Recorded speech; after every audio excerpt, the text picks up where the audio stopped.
Plano na yan eh, nakaplano na yan. Well planned yan, well planned. Kaya we are preparing for the worst.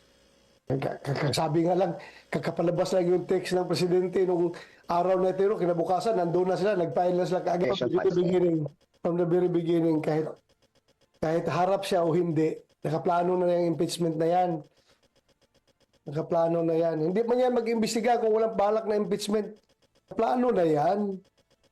Kahit naharap siya o hindi, pupunta talaga sa impeachment yan. Otherwise, kung wala silang balak i-impeach si Bibi Sara, hindi yan nag-imbestiga. Alam mo ba kung ilan yung nag-raise ng kamay doon sa loob ng